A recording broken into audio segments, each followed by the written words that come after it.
Bien, monsieur le professeur Kermon, nous sommes très heureux que vous ayez accepté de dialoguer avec nous dans le cadre de l'Université populaire européenne de Grenoble, un peu sur votre rêve d'Europe. Vous êtes connu par de nombreux écrits sur les questions européennes, dont le plus récent est l'Europe dans le temps long, et vous avez observé successivement le système politique de l'Union européenne et bien évidemment les évolutions successives des traités. Alors ce que nous souhaitons savoir au fond par cet entretien, c'est d'abord au fond pourquoi, après avoir analysé les institutions politiques, le gouvernement de la France, les institutions administratives aussi, pourquoi ce goût particulier pour l'Union européenne? Je crois que la réponse est très simple. C'est que j'ai vécu la guerre dans les ruines de Caen, où du 6 juin 1944 au 15 août, pendant plus de 2 mois, je faisais partie des équipes de jeunes infirmiers, brancardiers, qui transportaient les blessés dans les quelques hôpitaux de fortune qui avaient été construits. Alors bien entendu, la réaction à cette situation, c'est la fameuse phrase « plus jamais ça ». Et quelques années après, il y a eu un mouvement d'opinion qui est assez peu relaté chez les historiens de la construction européenne, mais disons que autour du congrès de La Haye de 1948, beaucoup de gens en Normandie avaient cousu des œufs verts sur des draps blancs. Il n'y avait pas de drapeau officiel de l'Union européenne à l'époque, et avaient pavoisé les rues avec ces drapeaux, tandis que s'était créé dans la foulée du mouvement européen une mobilisation qui avait conduit même certaines personnes sous l'influence d'un collègue de l'université de Poitiers, Daniel Villet, frère aîné de Michel Villet, à s'engager dans un mouvement, à plein temps, dans un mouvement. Ça a été un feu de paille, bien sûr, mais à cette occasion-là, j'étais en doctorat et on m'avait demandé de faire un exposé public sur l'Europe et le fédéralisme. Donc ça a été mon premier contact avec des institutions européennes qui existaient encore uniquement dans le cadre du Conseil de l'Europe. Et puis ensuite, lorsque j'ai été nommé professeur agrégé à l'université d'Alger, un des premiers cours qui m'a été demandé a été un cours de droit public économique. Et j'avais emporté avec moi, bien entendu, les travaux du commissariat du plan et le premier livre de Paul Reuter sur la CECA. Donc avant même d'avoir enseigné le droit constitutionnel, j'avais été amené à travers la planification et à travers la CECA à m'intéresser aux institutions, au début des institutions européennes. Ce n'est qu'après que j'ai enseigné le droit constitutionnel. J'avais d'ailleurs fait une thèse de droit administratif, de théorie administrative, et je n'ai jamais eu l'occasion de l'enseigner dans ma carrière. Et alors, justement, avec ce regard sur une très longue période, comment vous jugez l'état actuel de l'Union européenne? Je crois que c'est très très difficile à dire. Je pense que c'est banal de le souligner que l'Union européenne est dans une période de transition.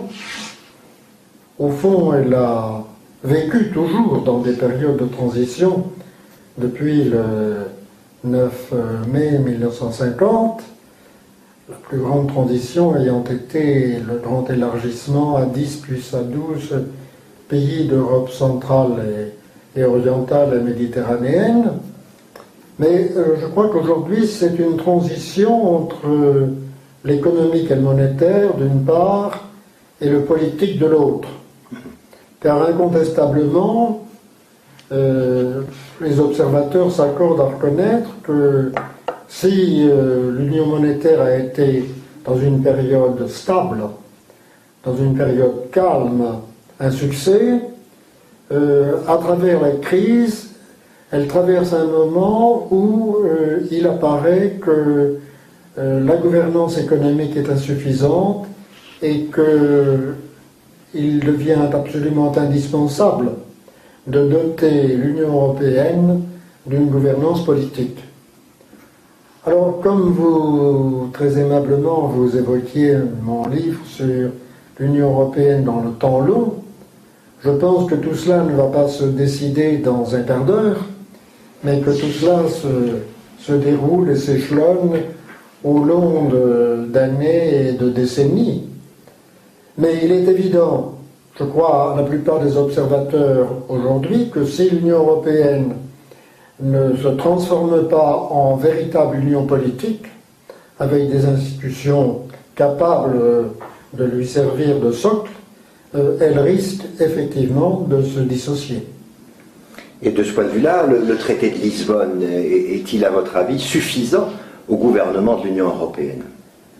Je crois qu'il était nécessaire. Pour la raison très simple, c'est que même si le traité constitutionnel lui était incontestablement supérieur en potentialité et en efficacité, je crois que le traité constitutionnel, s'il avait été ratifié par la France et par les Pays-Bas, ne l'aurait jamais été par les Britanniques. Donc, de toute façon, il aurait été un traité mort-né, d'une manière ou d'une autre. Si bien que la chance a voulu que le couple franco-allemand de l'époque soit suffisamment solidaire pour promouvoir un traité qui n'était pas simplifié, un traité compliqué, qui finalement sauvegarde du traité constitutionnel les éléments institutionnels essentiels.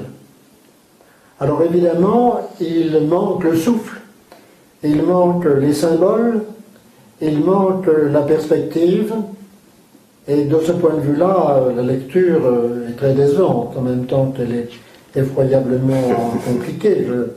Je viens de refaire une 8e édition à mon petit livre sur le système politique de l'Union européenne, et c'est très très difficile à clarifier. D'ailleurs, avec votre traité, que vous allez mettre au point également en fonction du traité de Lisbonne, vous ressentirez les mêmes difficultés que moi, mais je pense que il était nécessaire, il n'est pas suffisant. D'ailleurs, si l'on jette un coup d'œil sur le journal Le Monde sorti à Paris samedi soir, on observe que le fonds de solidarité de 750 milliards d'euros qui vient d'être créé est en violation du traité de Lisbonne.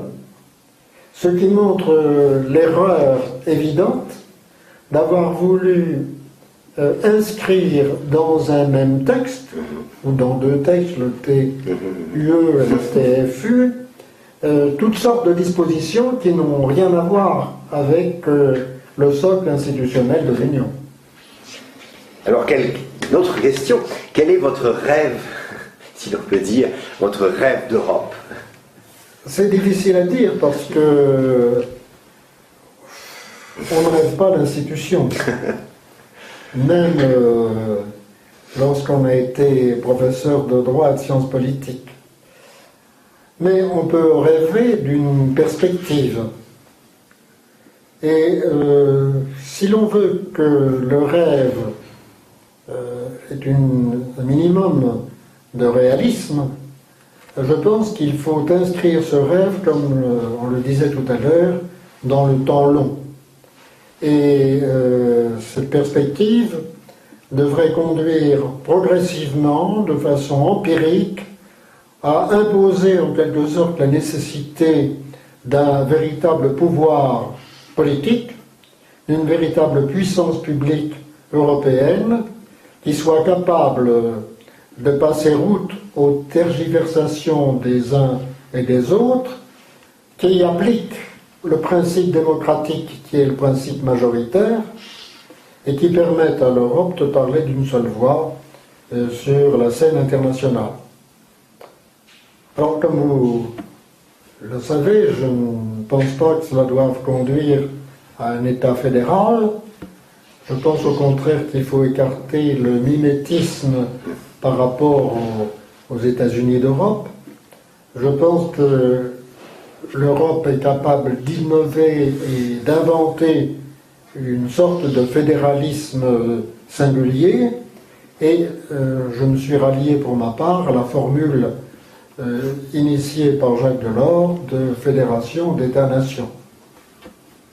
Donc l'idée d'États-Unis d'Europe n'est pas possible pour vous? Non, je pense que c'était un beau rêve du temps de Victor Hugo, mais que les réalités qui s'inscrivent aujourd'hui font que les États-Unis eux-mêmes ne sont plus ce qu'ils étaient au XIXe siècle. Alors, comme vous l'avez très bien dit vous-même dans un colloque il y a quelques mois dans cette maison, on aurait pu en effet construire l'Union européenne sur la base du système américain du XIXe siècle, la fin du XVIIIe et du XIXe siècle, mais les États-Unis d'aujourd'hui sont devenus un État, et plus qu'un État fédéral. Un État, je crois que certains auteurs n'hésitent pas à dire qu'il est devenu en quelque sorte un État décentralisé. Si bien que je crois que c'est dangereux de vouloir s'inspirer du modèle américain. Et qu'en fait, nous n'avons pas de modèle à utiliser, même si, comme j'ai tenté de le faire avec Maurice Croizat, il me semble que le fédéralisme coopératif et asymétrique qui se pratique dans des pays comme le Canada, comme la Suisse ou encore comme l'Allemagne, peut être une source d'inspiration plus que les États-Unis d'Amérique eux-mêmes.